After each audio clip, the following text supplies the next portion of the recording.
Hey, I'm Jax, and I'm gonna answer the age-old question. Can you turn flip-flops into a corset to make the flop set? So let's start designing it. While I'm actually designing what the pattern's gonna look like, let's talk about what I actually wanna do.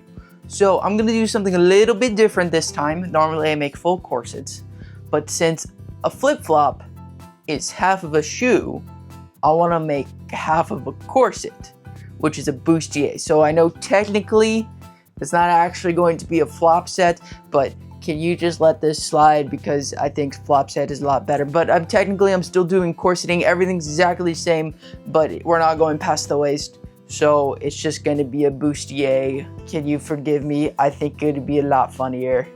And also the name flopsier doesn't roll off the tongue as nicely as flop set. Okay, so that's what we're gonna do and start actually making the pattern. We're gonna head over to the sewing machine because I've never actually worked with foam, because that's basically what a flip-flop is. So I need to do a little bit of testing to see what I actually need to do. So when I started sewing, the biggest issue is that when I added a little bit of seam allowance and then I pulled on it, it just kind of ripped. So we're gonna make a pattern, no seam allowance. I'm gonna do the same thing that I did in the Pokemon card set. There's the link to that video if you wanna see it. Okay, cool. So here is our entire pattern. Now I need to start cutting everything out of the flip-flops. So let's start doing that. All right, so what we're doing here is we're gonna take a pattern piece. We're gonna lay it on top of the flip-flop. Then we're gonna add our weights on top of that pattern piece. Then we're gonna take my rotary cutter and we're gonna cut out around the pattern piece. And that's how you cut out a pattern. Yeah, and then we just do that a couple of times. Cool, we're cutting out one left and one right, and that's it, because of the weird technique that we're gonna be using to actually put this together. Okay, cool. So here's everything cut out. Now we gotta get to sewing this all together. So let's switch camera angles and start doing that. Before we switch camera angles and start sewing, if you're enjoying the video, maybe consider leaving a like on it. I'll work very hard on these, and I'd really appreciate it if you did that. Okay, let's get to sewing. This is POV, no one can escape the unspeakable horrors. So, this is how it's gonna work. We're gonna take our two pieces here, push them next to each other, and then we're gonna sew pushing the two sides together. Now, let us head over to the other sewing machine, which is right here. Grab our bias tape, lay it over the two seams, and then sew down our two edges.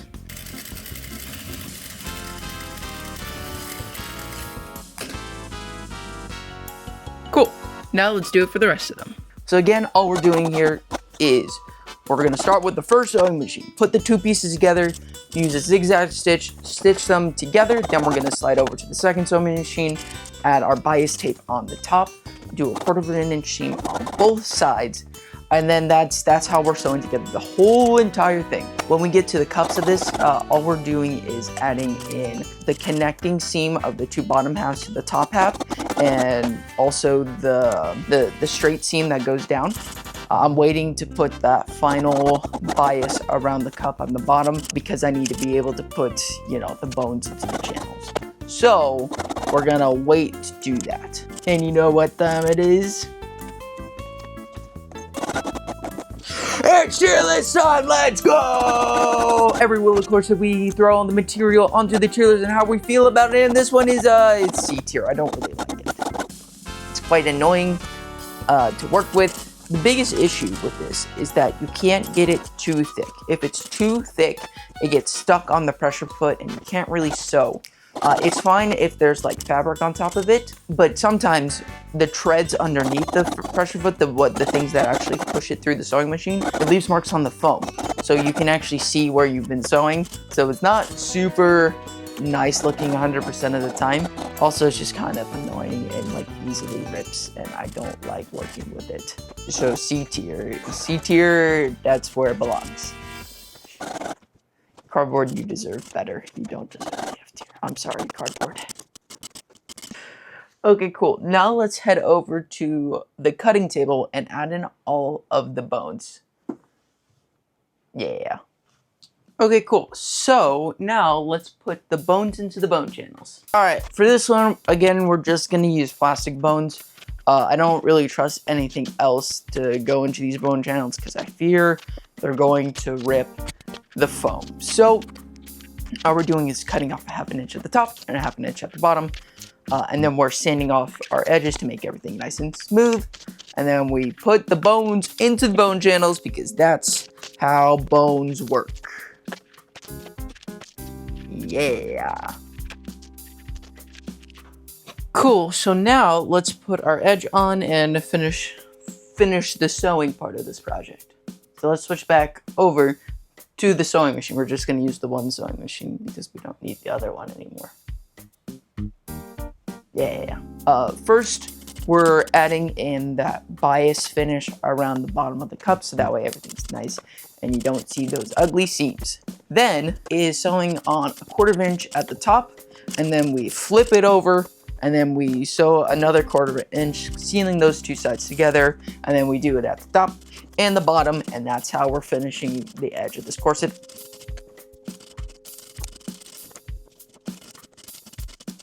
Sweet. Now all we gotta do is add in our grommets.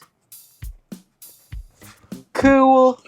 All right, let's add the grommets. Hammer time! Let's go! It's hammer time! We're gonna take the hammer and hammer in all of the grommets.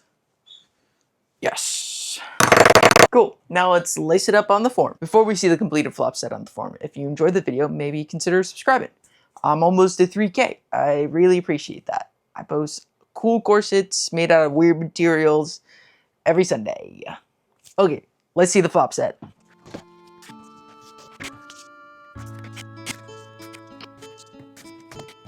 Sweet. There it is. Mission accomplished.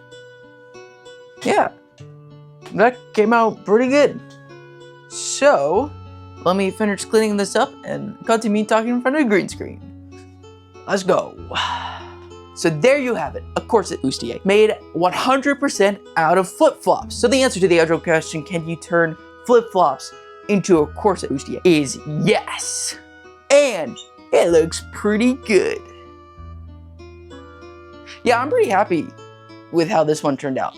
It looks super smooth. You can kind of see on one of the cups where the main body facing down on the treads, you can kind of just see where the treads were sewing. But other than that, I'm pretty happy how this one turned out. So if you enjoyed this stuff, be sure, leave a like, subscribe, drop a comment on what weird material I should use next. And I'll flop you later.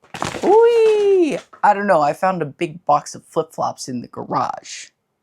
I don't know where they came from, but I'm using them now.